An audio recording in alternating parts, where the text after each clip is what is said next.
Hey everybody. Hi, everybody. Welcome. See, the grids are populating. This is good.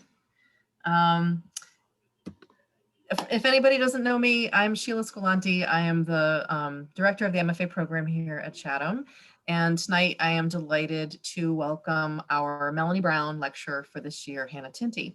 I'm not going to introduce her though. I'm only going to say a few words of thanks here at the beginning. The Melanie Brown Lecture is a really special event at Chatham that is a donor-funded event. Melanie and Fred Brown have been a great friend to our program for many, many years, and their generosity makes it possible for us to bring a wonderful fiction writer in every year to interact with our students through classrooms and craft sessions, and then give a public reading talk lecture on the evening. And I want to say a special thank you to Professor Mark Neeson, who is the faculty member who manages this this event every year for us and does a beautiful job always. So thanks, Mark. We appreciate you. I also want to thank obviously all of you for coming and the faculty in the MFA program. And of course, our Dean of the School of Art, Science and Business, Darlene Motley, who is always a big supporter of our program and of the arts. We appreciate you. I'm going to ask that if you are comfortable doing so, it would be very nice for you to keep your videos on. I know that it's difficult for some people and there may be good reasons for having them off, and that's totally fine. But as someone who has been on the other side of a presentation, it's much nicer to see faces than black screens. I'll ask you also to keep your audio off until there's a time organically when we'll be having more of a conversation. Okay. One more thing before I hand this over to our MFA student, Gina Moriarty, who's going to formally introduce Hannah Tinti. I want to acknowledge that this today is a pretty momentous day in American politics, in American life. And I want to take a cue from our new president and ask everybody to take a moment of silence in honor of the 400,000 Americans who have passed away from COVID-19. So if you wouldn't mind doing that now, I appreciate it.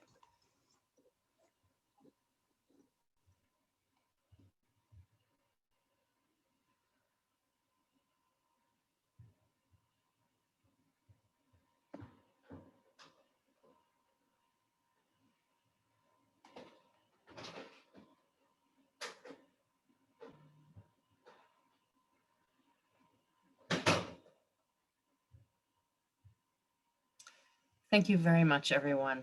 Please welcome Gina Moriarty to introduce Hannah Tinti. Hi, everyone. Thank you, Sheila. The Chatham family is eager to welcome Hannah Tinti as our guest Melanie Brown Lecturer this evening. Hannah Tinti is one of the founding editors of One Story, a magazine subscription where you are delivered a single short story to your mailbox each month, guaranteed to always be written by a different author. In addition to serving as executive editor at One Story, Tinti is also a remarkable novelist, winning a multitude of awards for her fiction stories.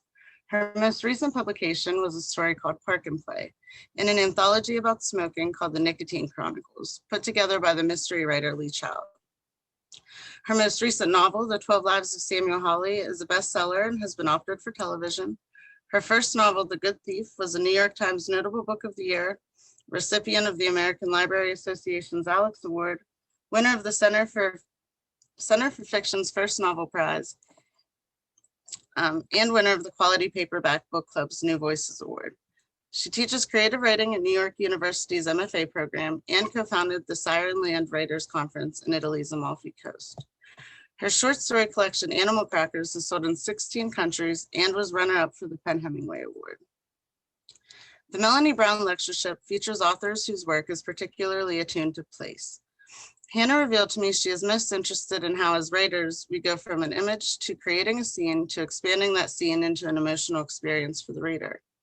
In her work, she builds emotion by creating endearing characters with an innate wildness that transports them from place to place. Hannah Tinti once advised in an interview that writers should be the GPS for their readers. In her stories, she does exactly this, sweeping us across states and across time. She crafts characters such as Samuel Hawley, a man who makes rendezvous lakeside with lesbians in Alaska. His 12 Lives, based on the 12 labors of Hercules, is set in the fictional town of Olympus, Massachusetts. Tinti takes the image of a modern-day gladiator riddled with scars and maps his journey according to the marks on his body. Hawley's saga reads in the words from the novel like a magic trick reaching across time. I couldn't stop the pages from turning. In The Good Thief, the protagonist, Wren, is an orphan boy missing his left hand, adopted by a grave robber and taught how to be a con man. Wren travels from the church to a graveyard and even a mousetrap factory in his attempt to piece together the truth of his past. Tinti came across the term resurrection men who were grave robbers for the sake of medical research, and turned that image into a novel that has been likened to both J.K. Rowling and Charles Dickens. Her collection, Animal Crackers, features such a variety of colorful characters, it reads like a circus in print. One tale features a letter from a group of disgruntled giraffes who protest against the zoo manager for better living conditions. My favorite character, Lulu the giraffe, hallucinates and floats over New York City. I have an audio version of this collection, and I wonder how many people spotted me on the highway laughing alone in the front seat of my car. When Hannah Tinti takes the writer's seat, I think she sets her GPS somewhere around the coordinates of wonder and despair, with some pushpins of witty satire and suspenseful mystery as stops along the way. We're thrilled to see where she might take us tonight. Please join me in welcoming Hannah Tinti. Wow, Gina, that was an awesome introduction. Thank you so much. Very thorough. Actually, I want to share a story just because like you reminded me about Lulu the giraffe.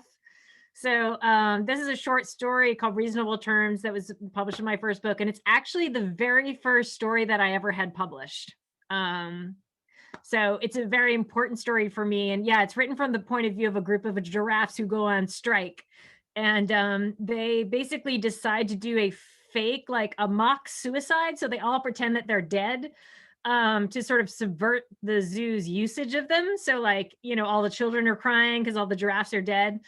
Then anyway, it ends in the you know, giraffe's favor in the end, but it's kind of like a strange thing. And as one, you know, Gina was saying at one point, Lulu the giraffe basically starts to practice transcendental meditation and starts like has an out of body experience. And so her giraffe body is floating around New York City and like weaving in between the buildings and like peeking in and watching people through their windows.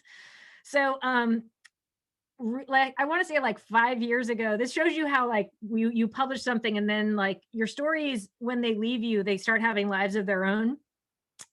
So, you know, suddenly I got like this one day, I got like hundreds and hundreds and hundreds of Google alerts, like suddenly something like just like ping, ping, ping, ping, ping. I didn't know what was going on.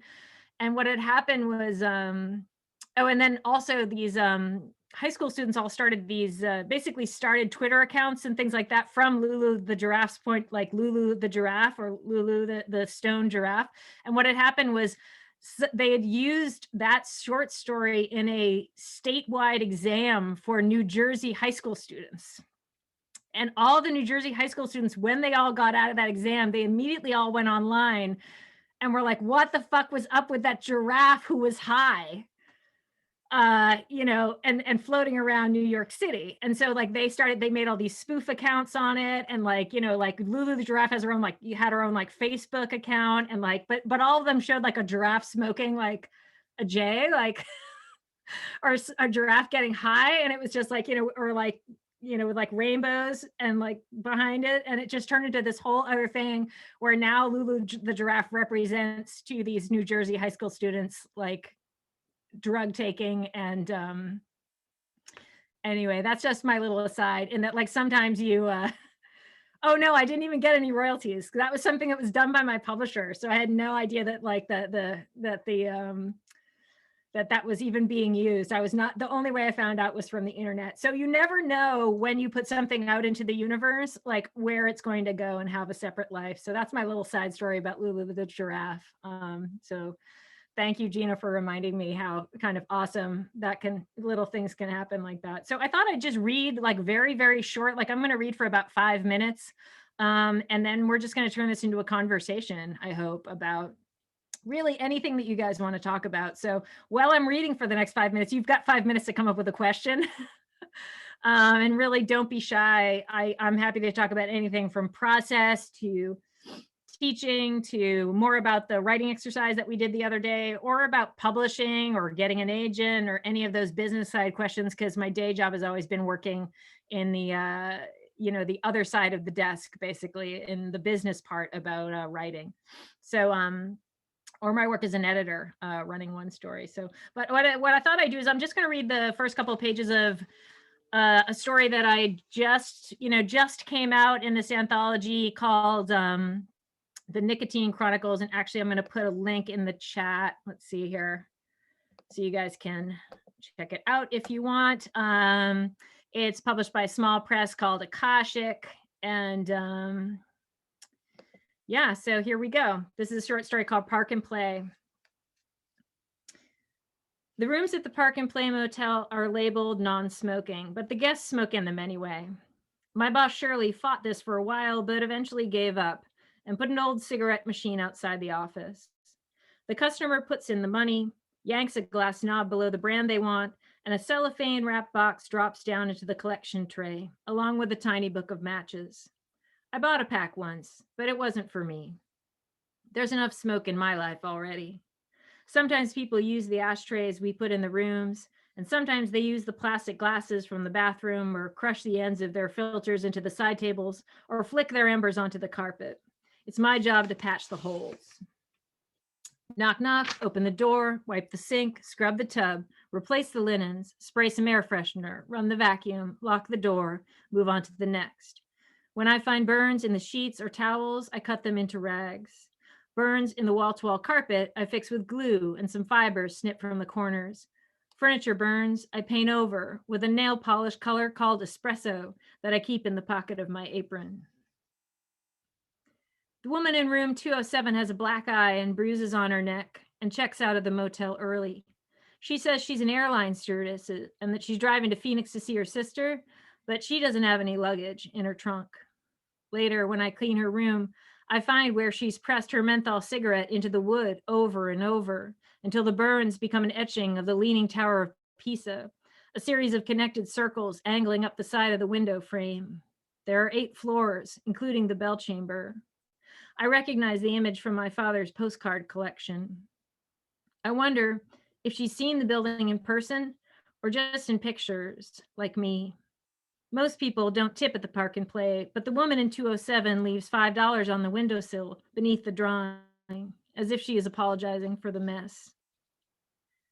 After the nail polish dries, I can still feel the bumps of the Tower of Pisa with my fingers. It makes me think of something my father said once, about how we leave a bit of ourselves every place we go. Skin cells, traces, human dust. That's why famous buildings are famous, he said. So many people pass through over the years, shedding parts of themselves, that the buildings start to breathe on their own. It makes the memories there more powerful, because the buildings are remembering too. The Park and Play Motel is 2 miles from the Chickasaw Indian Reservation and 3 miles from their casino. There are 28 rooms. Shirley is half Chickasaw and has owned the Park and Play for 10 years, supporting her husband who lost both his legs in Iraq. I started cleaning on the weekends during high school and then went full-time after my father got sick. The motel is nearly always full of gamblers looking for a cheaper place to stay than the casino, which is a high-end establishment with a theater and a hotel. My high school had their senior prom in the hotel ballroom. I didn't go because my father was in the hospital by then and we couldn't afford the tickets. Pastor Billy offered to pay, but my father wouldn't let him. Pastor Billy bought me a corsage anyway, with white roses in a clear plastic box, and I wore it on my wrist as I held my father's hand and all the machines stopped blinking. In the mornings, I make coffee and put out the Park and Play continental breakfast, which is a bowl of apples and a box of blueberry muffins. Then I get my rolling cart and start pushing. I fill up on sheets and towels and follow the concrete path from room to room. I knock on doors. Housekeeping. I knock again. Housekeeping. Always twice before I put the key in the lock. You never know what you might walk in on. I see sleepers sleeping in all kinds of ways. I see families sharing fast food dinners. I see sex workers entertaining customers. I see kids left alone all night. I see mattresses overturned. I see old men weeping. I see bathtubs full of clothes. I see strangers hiding things under covers. I see tinfoil and pipes and spoons and bags of powder. I see people lying in pools of their own making. I see folks so sick they should go to the hospital. I see carpets turned into dark, fetid, squishy lakes. I see every kind of naked person doing every kind of naked thing. I see truckers burn red down one whole side of their arms and face from driving with the window open across the country. And I want to ask them, where are you going? And sometimes I do. Sometimes when I'm tired, I lean back on the pillows of someone else's bed and close my eyes and think of Pastor Billy's hand on my forehead, the sweat of his palm making its way into my hair. His skin smells like Marlboro Lights, the same brand my father smoked. Pastor Billy is busy trying to expand his church, and he stays after service on Sundays to talk. I tell him, I feel empty inside. And he tells me, the Lord will send you comfort. I am still waiting for it to come. I'll just end it there. Thanks, guys. So that story kind of goes on and is about, it actually is about place. So it's about all these different places that she wishes she had traveled to or could have traveled to with her dad, and how that they would make up make-believe trips that they would go on. So he worked as a janitor for this like travel agency, and he would collect all these maps and all these different, and then they would put together fake photo albums and they would pretend that they had traveled. And then these sort of like ghostly smoke burned versions of these places like the Sydney Opera House and the Coliseum start appearing in the motel where she works. So it kind of goes on from there. But it was fun to write this. This is a piece that I wrote because they contacted me and they asked me to write something about smoking, and it took me a while to come around to it, but it ended up being really fun. Sometimes it's great to like get an assignment like that when someone's telling you sort of specific things to write about. It can be easier and sort of more fun to try something new. So yeah, so that's what I'm sharing tonight. And what do you guys want to know about? Let's talk. Let's talk about writing. What's going on with you? How's your writing going? What do you want to know about my writing? Somebody raise your hand. Yeah, Emily. I know that you got this prompt from someone, and you talk about it like it was like easy to write, but what was the hardest part? Like, did you ever come to a stopping point and just lost in which direction? And I guess, how do you overcome those types of things? Yeah, how do I deal with like when I feel stuck on things? Yeah, I mean, I think that there's two ways that I sort of approach that. And one is it's something I call like putting on the binoculars, right? So and Valentine and I were talking about this earlier today, which is like everything is strange if you look at it closely enough.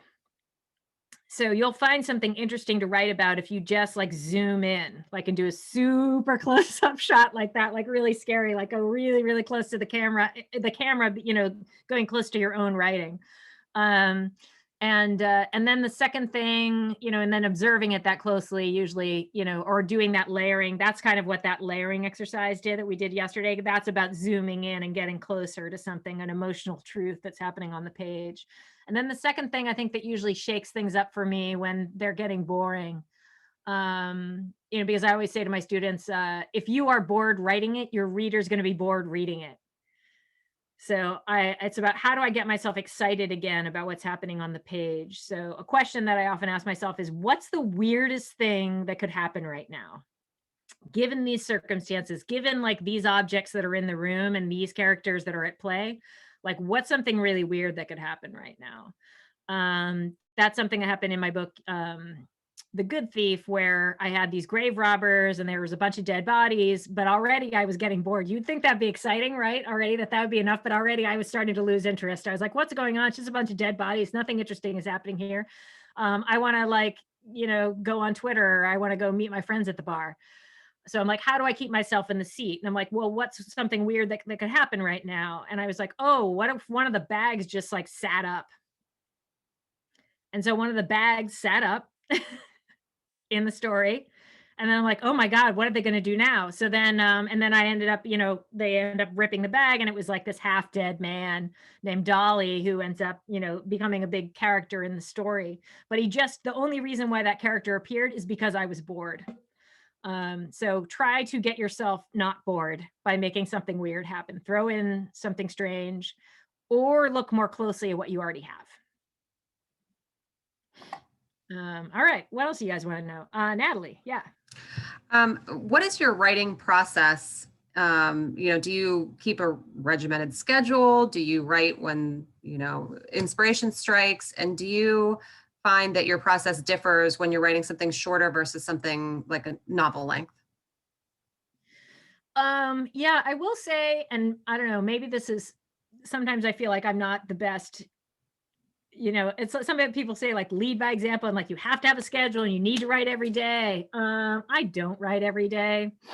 I'm kind of a bulimic writer, and that like there's long periods of time where we all have stuff going on in our lives, and sometimes like we just can't write for a while. And you know what? Forgive yourself. Forgive yourself. Like COVID. There's a lot of my students right now like have had like meltdowns because they're like, I'm just in my apartment, like I should have written a novel by now. But all I want to do is play video games, or watch TV. Like I can't even write right now. And I feel like I'm wasting this opportunity. And I'm always like, you know what, forgive yourself. Like we're all having a hard time right now. We're all like losing people. We're all like struggling with all this. So like, give yourself a break. It's okay to not write for a while. But that said, you do eventually have to get back on the horse. You do eventually have to get yourself back to that practice. And the one thing to remember when you do fall off the horse, like I often do, fall off the horse and don't write for a while, is to remember why you wrote in the first place.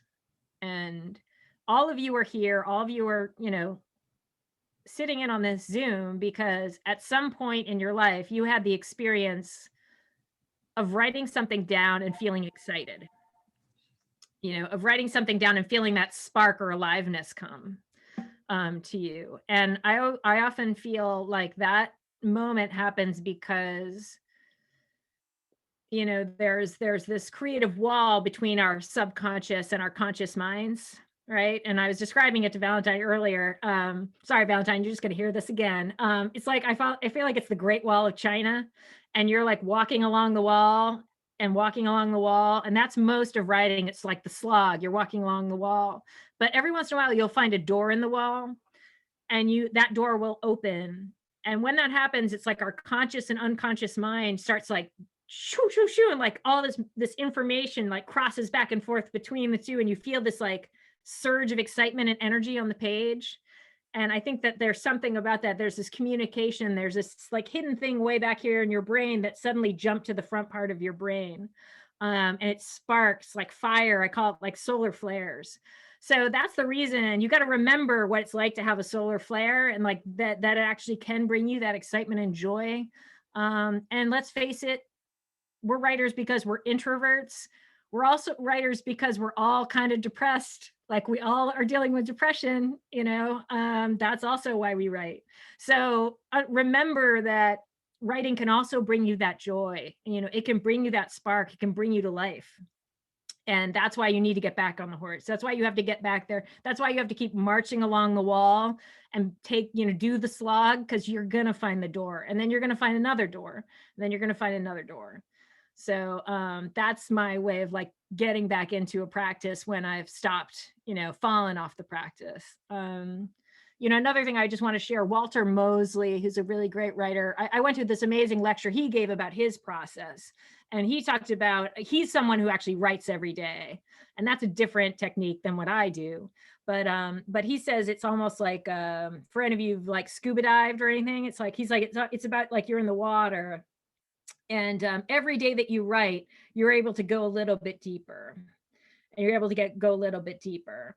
And eventually I think he said 30 days. If you write every day for 30 days, you hit like a jet stream. And then he's like, then you just coast. He's like, then you just hit that thing and you can just start going and going, going. He said, every day you don't write, you go up a level.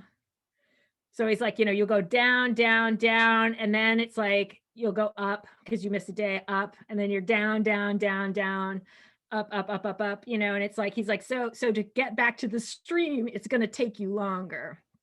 At least for him, that was his experience. So he felt like he needed to keep, a regular practice, even if it was a short practice every day. One thing I will say is, so while I don't often work on my fiction every day, one thing that I do every day, let me see if I can find it here, is I write in my journal every day.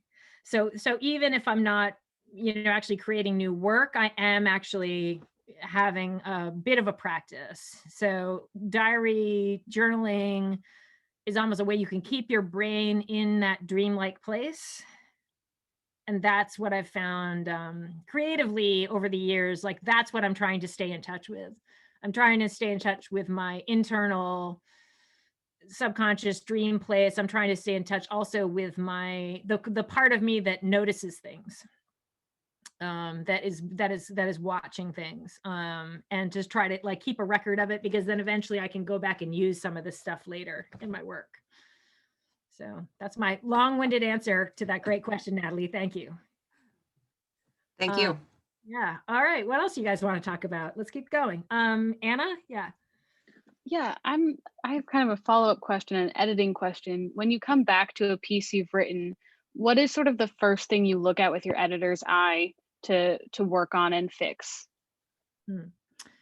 One thing that I have learned is that well, first of all, I always sort of like let something rest a little bit, before I go back into it. And then I also, and granted, this might be because of my age, because I'm older than you guys, but I need to see something physically printed out because I think there's something about that you can't see the whole story on your screen, but I can take a short story and I can actually lay it across my living room floor and like visualize what's going on with it. And then it's easier for me to kind of do this moving things around if they need to be moved around.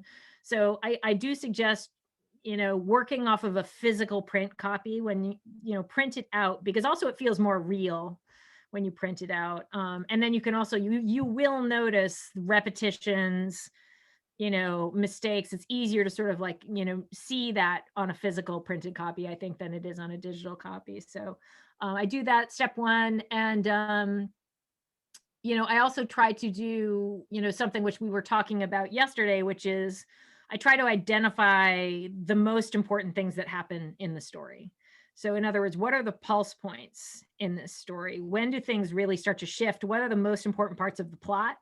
And what are the most important emotional parts for the character? And if those areas are weak or aren't explored enough yet, that's when I'd like do that exercise we did and do kind of like a deep dive in those places to kind of explore it a little bit more. Or the other thing that I often do, first draft is like, do I need all these characters? That's an important question to ask as a fiction writer, because fiction, particularly for short stories, it's all about compression. So you usually have like 5 characters and you probably only need 3.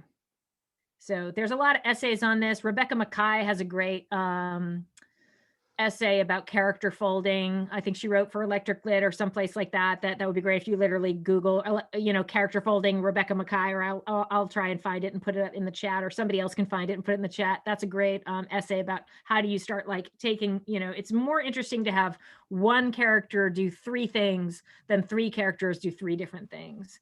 So character folding is another thing that I often do very quickly. Yeah. Oh, and then the other thing I would say that's really important to think about for your revision is looking at the beginnings and the ends. So the most important paragraphs in any short story are the first page or first paragraph and the last paragraph. And think about them as 2 mirrors. So the first mirror that you see is that, that opening paragraph is going to give is mirror that's like showing the reader what the universe is. And this is what this story about. And then the last mirror on the last page is reflecting back everything in the story. Is sort of showing, the emotional weight or pull of thank you, Sheila, for doing that about the Rebecca Mackay. That's in the chat now. So and what you want to do for revision is you want to try to take those two mirrors, which are like setting the scene, and then the last mirror, which is reflecting everything that happened and giving some sort of emotional resolution for the reader. And you want to tip those mirrors so that they are facing each other. So have you ever like stood in a fun house between two mirrors and then you like do like a can dance because there's like 1,000 of you? You know what I'm talking about? Where they like the two mirrors are reflecting each other? Nod your heads, please, if you say, yeah, okay, you guys know what I'm talking about. Yeah. All right. So that's what you want to start doing. So you want to have your beginnings and your endings have a conversation. So what I'll often do is look at like, what were the first images that I started with? How can I grab those images and actually put something at the end so that it's creating an echo? Right? So that echo can be done with an image. It can be done with language. It can be done with dialogue. It can be done with setting. You'll often see this in movies. You'll often see it in books. Like a character will start their journey someplace and then they'll go and have all these adventures and then they'll end up back in the same place. Right? The reason for that is it highlights or it illuminates what changed for that character just by physically putting in the same spot. So mirroring is something that you can do with setting. You can do it in all these sort of different ways. And it creates, if it's done properly and sort of, beautifully done, it creates that awesome, kick line for the reader. So they get this like, cool moment of infinity almost feeling. So that's another important thing to think about when you're doing revision. Yeah. What else do you guys want to know? I got lots of these. Natalie, you got another question? Yeah, related to the same topic. Do you wait until you have a complete first draft to start revising, or do you tinker as you go?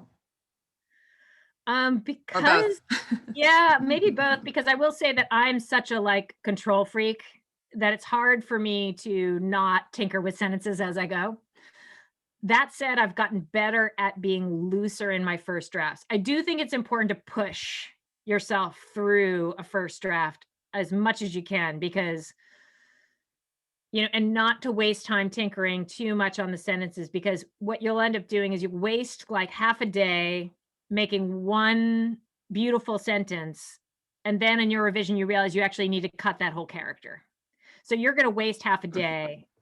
Yeah. And when particularly when you're working on a novel, don't do it. Because like, then you kill yourself you spend like 6 months working on a scene or a chapter. And then when you get to the end, you're like, oh, fuck, I don't need that. I need to take that whole section of the novel out. And then you just want to kill yourself because you wasted 6 months, tinkering on those sentences and made this like beautiful scene. So you got to kind of keep it loose as much as you can on first draft. I do recommend trying to push through to an ending, because you don't know what you're writing about until you reach the end. Always. You got to get through the end, and then you kind of give it some air. You give it a read and you're like, oh, I thought I was just writing about, I don't know, crabs, but I'm actually writing about jealousy.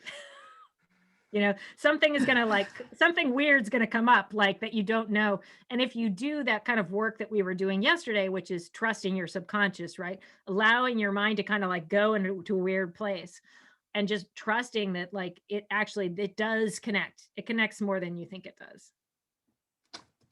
Yeah. All right, who's next? I have a question. Yeah. Oh, Nicole. Yeah. Or I'm sorry, was somebody else talking? I can't. There's so many of you. There's I can't. 2 pages. It's confusing. It's fine. Okay. All right. I'm sorry. Was that Logan? Yeah, but Nicole can go. Okay. Nicole, you go first. Then Logan. Yeah.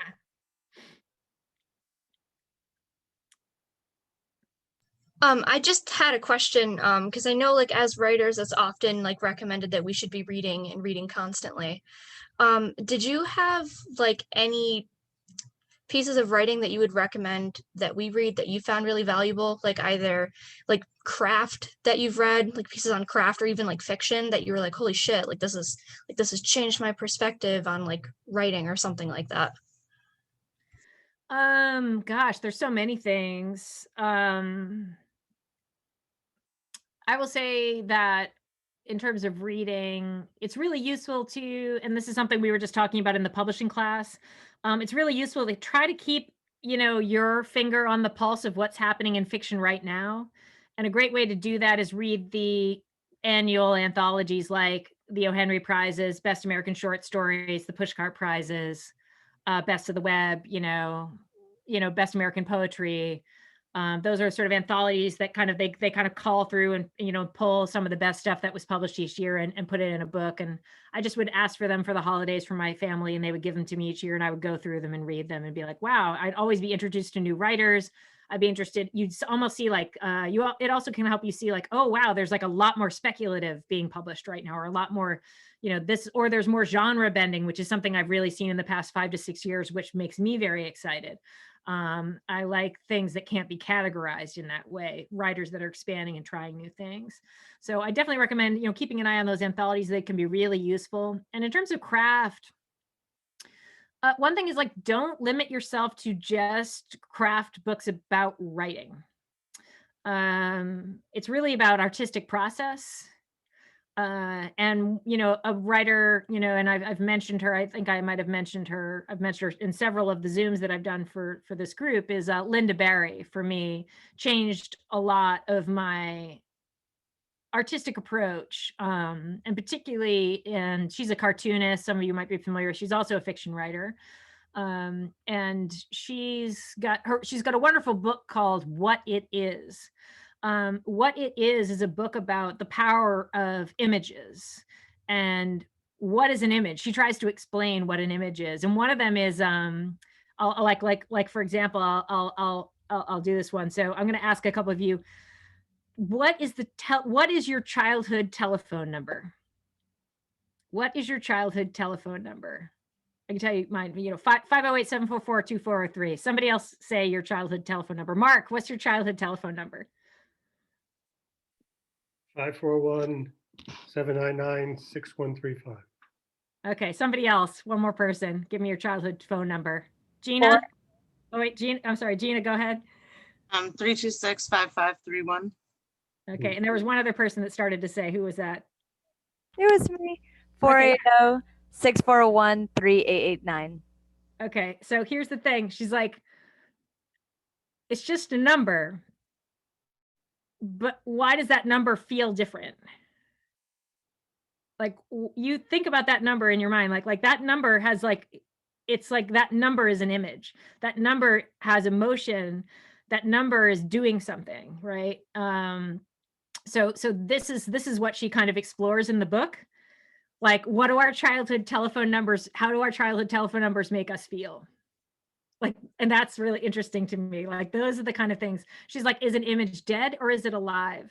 And she's like, that's what an image is, something that feels alive. Just like those telephone numbers feel alive for us. So that's what we're trying to do on the page. We're trying to make something feel that spark, feel that life. And when you read something, and I always feel like that's about the author discovering some sort of truth. The author having that moment of spark between conscious and subconscious mind. And when you're reading it on the page, you feel it as the reader. I feel it when I'm reading a manuscript. I can see where that sparked. And that's, that's what I always sort of want to get back to. So I don't know, that was this. So that's my answer. That's my answer, Logan. So Nicole, Thank you. Yeah. So I was kind of going to go off what you said, that you don't really know what you're writing about until it's done. So I was kind of curious about your process. How, aside from getting a prompt that you're supposed to write about, how much do you have planned before you go in? Are you somebody who likes to map it out, or do you kind of just see where the text takes you? Well, I think that part of like the Linda Barry thing is like this idea of play, which I've really tried to bring into my writing, I'd say the past, 5-6 years. So it's really about starting about what are you interested, what's something that's, it's like, pay attention, notice what you're noticing, and pay attention to your obsessions. So one thing I have noticed about COVID, it has made me really obsessed about certain things. And I'm seeing some smiles of, on your faces. I have a feeling this has also happened to some of you. You might get obsessed with a certain television show. You might get obsessed with, with, I don't know, birds. You might be obsessed with, I don't know, who makes the best hot dog, like whatever that thing that you might get obsessed with. I don't know. For me, it's been like cooking Korean food. Like I've been like teaching myself how to cook, all these different Korean dishes. And I'm like, my refrigerator is full of kimchi. Like that's one of my obsessions that has happened over COVID. So you've got to find like why are you interested in that? Like what's your focus? What's that about? And then just be like, okay, well, I'm just gonna like write about the things that I'm interested in and start there. And then slowly, you just trust that eventually the meaning is going to come out if you keep excavating, whatever that thing might be. So start with that sort of sense of play. And then also like, pay attention, just sort of like if an image or a thought, appears in your brain, don't immediately dismiss it. The other thing, one thing that I learned from Linda is that like the two greatest things that you are going to struggle as an artist are judging yourself, criticizing yourself, and comparing yourself to others. Those are the two things you're going to struggle with the most. And Linda, she talks about this because she's like, all people, when we're kids, you throw a bunch of crayons on the desk and every kid will grab a crayon and they'll start to draw. But at some point in our lives, we stop drawing. Most people stop drawing. And she's like, why? Why does that happen? And it's because kids are, kids would draw a scribble and they'd be like, that's our house. But eventually they get old enough to be able to recognize that scribble doesn't look like my house. So I suck. I can't draw, right? I can't draw. Look at that scribble. It's a house. Like my abilities aren't able to, make this scribble look like a house. And then look over here, Janie's drawing is so much better than mine. So why should I even try? I'm sure you have all felt like that at one point in your lives. And I hate to tell you this because I'm like 20 years ahead of you guys, 20 years in, and I still feel that way like every time I sit down at the desk. So you have to kind of come up with like workarounds. You have to come up with ways to like trick yourself and just be like, you know what? I feel like it's a little bit like like they say, like dance like nobody's watching, dance like nobody's watching, write like nobody's watching. And that's one thing I've also told myself, like one of my very first writing professors is this author named Blanche Boyd. And the very first thing she had us all do in class, we were all like, 17 years old or whatever. She had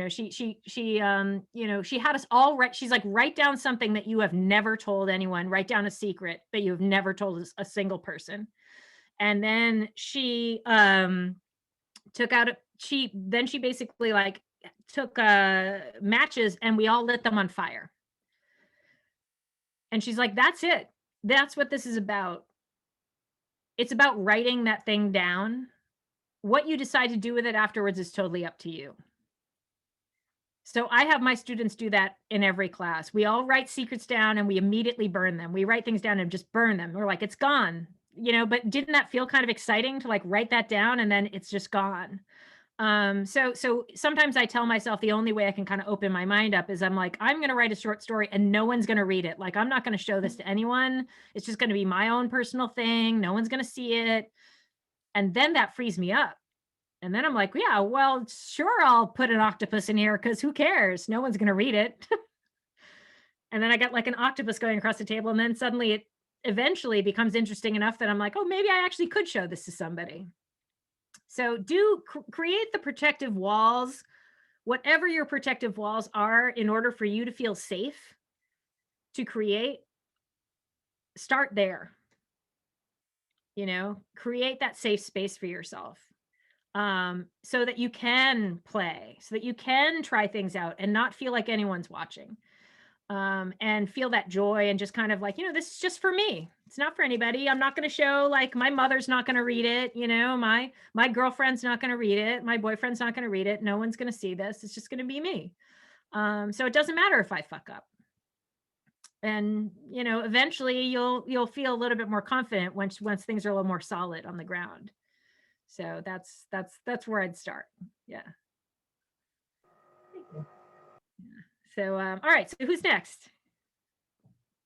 Yeah, down the bottom, Nora. Hi.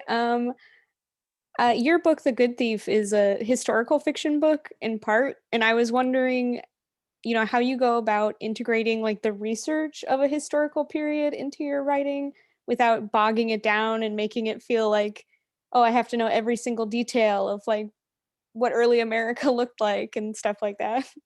Yeah, I will say that I totally cheated on The Good Thief, because I didn't want to have to be exact, and I was afraid somebody would like nail me for like my historical. Not there is historical research in there, and there are facts, but I purposely what I did was I made fake towns. So none of the towns, even though the towns that Ren and his cohorts go to, are based on actual New England towns that I know.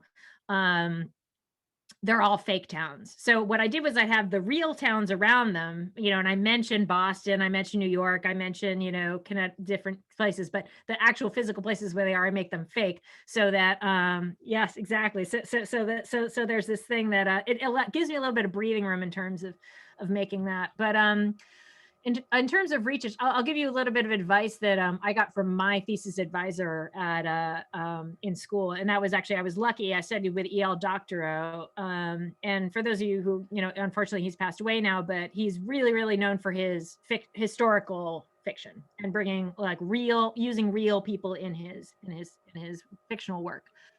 And he would always say that on your first draft, do as little research as possible. And my favorite line from me is like, we've all seen enough movies to fake it, like fake a time period, fake whatever. He's like, because if you do too much research before you start writing, then the research will drive the narrative instead of the characters driving the narrative. And people read because of the characters. And you've all probably read a book that kind of took a left turn and went like, 15 pages into the history of, I don't know, starch shirts or something like that, and you can tell that the writer just got super excited about like how shirts were starched or something, and they were just like almost like it was like this long thing that like kind of makes no sense why it's even in there, and they just like, it's too good not to use it, right? It's too good, but that doesn't really serve the story. So make your first draft, and I would still do research, along the way just to kind of like move myself or get myself to that spark again, so I'd keep writing. But then on your second, third draft, that's when you kind of identify what you might need to do some research on and then dig deeper. For 12 Lives, there's a lot about guns, and that's something I didn't know very much about when I started. And then, so what I did was I just kind of did some placeholders. One of my friends, what he does is every time he wants to, like, he knows he needs to research something and put it in later, he writes TK, like to come. And so then then to find it, he just does, search, searches through the text or does find, and then it brings him to the next TK. And by doing that, it forces him to keep, he's like, I'll figure that out later, TK. And then he'll just like, and they were driving a car and he just writes TK. He's like, I'll figure out what kind of car they were driving later. And they just keeps him, otherwise he loses the momentum of the plot and what's going on. And that's actually really what's more important, what's happening with the characters, not what kind of car they drive. And the thing is with the internet, you can be like, well, what kind of car would they drive in 1923? And then you go down the rabbit hole and you're like into like Ford manufacturing, and you look up and like 16 hours have passed and you've like lost 2 writing days. So don't, and then you're not going to end up using any of that stuff about, about Model Ts anyway. So don't fall down the rabbit hole. Try to stay in the page because it's hard to do. Yeah, Mark. So what draft of the nicotine story did the espresso nail polish pop in on? Oh, that happened probably first draft. Yeah. Because I was just trying to think of like what would be like a wood-like color that she'd need to like fix the furniture with the nail polish, and fix all the burn marks that are in this like, old crappy wooden, the wood, like the bedspread and whatever, the walls. So yeah, that was a rough one. So there wasn't a lot of research on that one, you necessarily? No research. I don't even know if that's a real nail color.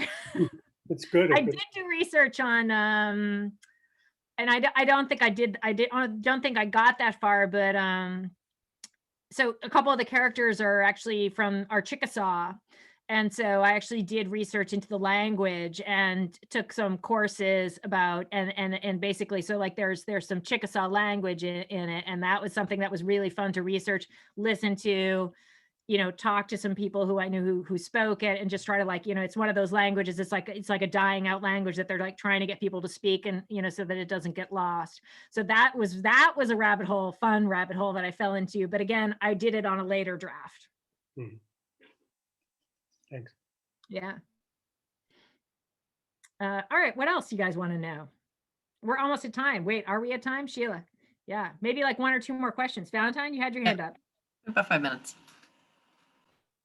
I'm thinking about your animal crackers collection, and some of your endings are just so, I want more, but I'm like very happy with where they end. And I'm kind of curious as to how you know when a story is done, even though it could keep going. Like I could see many of these keep going. I mean, I feel like a lot of writers struggle with endings. A lot of the writers I edit struggle with their endings. And I feel like sometimes it's almost like they just drop the mic and run away because like they don't know what to do and they don't know how to resolve anything. So they're like, boom, I'm out. They're like, and goodbye. So like there's this like cliff drop, at the end of something, and then you're just sort of like, wait, who, what? And so I will say that is probably the number one place where when I'm doing revisions with writers for one story, we almost always have to do some work on the ending to slow it down. And it always starts like, in the publishing class, we were talking about this. The first conversation I have with a writer when I'm starting to edit them is a conversation about what are you actually writing about? So that's why I said, like, sometimes you don't know what you're writing about until you reach the end of something. And then once we have a larger conversation, we realize actually this is a story about jealousy, or this is a story about loss, right? Or this is a story about trauma. Then I'm like, all right, if that's what this story is actually about, then that ending mirror needs to land on that place. Like that needs to, like, something about this needs to, like, we need to create an echo that is about trauma, or about how these characters are making their way through this trauma, or maybe what they're going to do in the future about this trauma. Like something about this, we need to slow things down and actually have an emotional moment at the end. So that's something I really do. And oftentimes I will say, like, one of the most important things is to like slow the pacing down on the last page, slow it down. And one way to do that is to use sensory language of some kind. By that I mean utilize the 5 senses. You don't have to put all 5 senses in there, but try to use at least 1 or 2.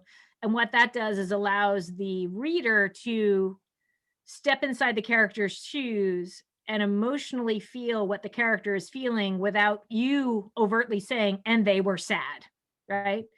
Instead of saying, and then they were sad, or they miss their father, instead it's like they're smelling, like they're in this car and this car smells like the old cigarettes that like the father used to smoke.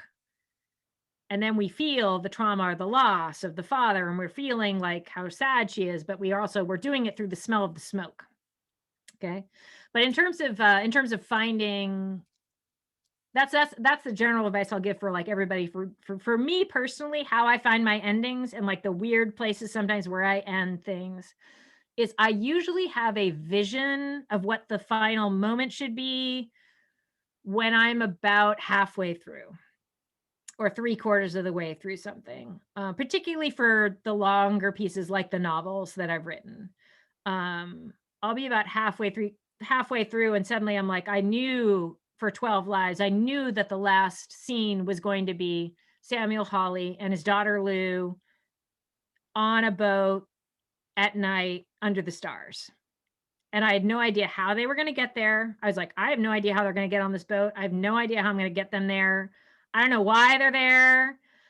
I don't know anything, but I can visualize, like, that's what I want the last image to be.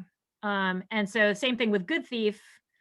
I was like, I had a vision that the last scene was going to be, we were going to go back to a cemetery and that they were going to be having a picnic in a cemetery. So I wanted a place that was like earlier in the book, a place of terror, a place of horror, a place of sadness, to be a place of like joy and family instead. So I knew that I just knew I was like, there's going to be a picnic in a graveyard. That's all I know. It's going to be a picnic in a graveyard. I don't know how I'm going to get there. I don't know who's going to be there, but it's like, I have these like visions. And the same thing with the short stories, I'd say similar things start to happen where, you know, like one story in that collection that people often ask me about the ending is actually the title story called Animal Crackers. And it's being written from the point of view of a man who works in this like kind of sad zoo. And what he does is he goes around, he collects the stories of all the different people who work at the zoo. And each of them has like the reason why they work at the zoo is because they all had some sort of animal encounter in their lives that like kind of connected them to the animal kingdom. And like, there's this weird emotional reason why. And then you slowly realize throughout the story, like, well, what's his animal story? Why is he collecting everybody else's stories? And you realize like, you know, he's got issues, a lot of issues. And that he's actually like, basically he tries to commit suicide at the end of the story, but he leaves it up to this elephant, and he basically lies down on the floor of the elephant's cage and puts the elephant's foot on his head and like leaves it up to the elephant. Are you going to squash my head or not? And that's how the story ends. But I sort of got to that place. Like I kind of like knew that that's where it was going. I just saw like, I was like, this guy is going to put the elephant's foot on his head. That's all I knew. And eventually got there, and then sort of like, and then I had to do the work to earn that ending. Because then it's like, well, I can't just have him like suddenly lie down on the floor of the thing and put an elephant foot on his head. Like I need to build up the fact that this guy is really emotionally troubled. So then I had to go back and add some scenes. Otherwise, if you don't add the scenes, then I sort of talked to my writers about this. It's almost like you're building a staircase with your story. And when you don't properly build to an image or build to a plot point, it's like you suddenly you've made like a step way too high. So suddenly it's like everything's plodding along, and then suddenly there's this huge step, and then like the reader's like, whoa, it's like they can't take that step and get to that place. So then you gotta cut in a few, ice chip that a few steps in there along the way so that they can lead them properly emotionally to the ending that you want to be. But a lot of it is finding that last image. And then I call it also like working backwards. So if I don't know what's going to happen in a story, but I know, say like in a novel I'm writing, I don't know what happens next, but I know eventually they're going to go to Chicago. I know that there's going to be a scene in Chicago. Then what I'll do is I'll just jump ahead. I'll skip to the scene in Chicago because I know that belongs in the book. And once I get to Chicago and write that scene, then it's almost I build the bridge backwards to where I was before. So that's usually advice that I give people. Anybody working on a longer project, don't face those blocks of like, how am I going to get them to this place where eventually I want to get them to? Just skip and make a list of the scenes that you know need to be in this book. Like, I know eventually these characters are going to break up. I know eventually the father and the daughter are going to be in a boat. I know eventually they're going to adopt a dog, whatever those things are. And then just jump around and write those scenes. And then like you'll see the puzzle pieces and how they fit later. But in your gut, like in your emotional heart, what belongs in your work. So trust your emotions, trust that gut, trust your instincts, write those first, figure out the scaffolding later. And that's where we are. I know, one more question, Sheila, or we close it out on that? If there is one more, we could do it. But if not, anybody? I have one more. Okay, Arista, go ahead. This is a sort of follow-up to the endings question. And I was just wondering whether this, the vision for the ending or kind of knowing what note you want to end on is something you've always had, or whether that's an instinct that has come through or developed through practice. I'd say I've always kind of had it, but I've gotten better at it. And I've gotten better at it because I've learned to trust myself. And when I was younger, I did not trust myself. I was way too self-conscious. And every time I wrote something, I thought it sucked. And I was like, why does anyone want to read this? Nobody cares what happened to me. Why would anybody be interested in this? Like, what does it matter? Like, and, why would they want to read me when they can read Zadie Smith? Like, I want to read Zadie Smith. Like, who want to read, it's like, but I'm never going to be as good a writer as Zadie Smith. That's okay. I can still, write my stuff. And that's just equally as valid. Like, that's the other thing, like whatever you're writing about, if you approach it with truth and, and honesty, and you can find those sparks and like bring yourself joy, like that's what it's about. It's about the artistic process, and it's about like emotionally what that does for you when you're sitting and creating on the page. Like that alone makes it valid and worthwhile to do. Having readers, getting published, all that stuff, that's like gravy down the line. You'll all get there. You're all going to publish books. But I will tell you from being on the other side that like the most important thing is the actual experience. And that is the thing that's going to bring more value to your life. The experience of actually writing and the community of the other writers that you are meeting in this program and that you're going to meet, as you continue your literary escapades, onwards. I will tell you that those are the two things that have brought me the most value to my life as a human being. So take that with you. That's an amazing place to end. Hannah, thank you so much for your generosity. We've enjoyed every minute of it. Yeah, you thanks guys everybody for your great. We are kind of the best. They are the best, and and I hope that in the future, I know I'll come by and see you guys in person. I'm not that far from Pennsylvania. Yeah, so love that. We'd love to have you back. And Gina, nice job. Thank you for that beautiful introduction. Thank you, Mark. Thanks everybody. Thank you, Sheila. Thank you, everybody, for having me. This has really been a pleasure. So good luck. Same. Have a good night, everybody. Bye. Bye.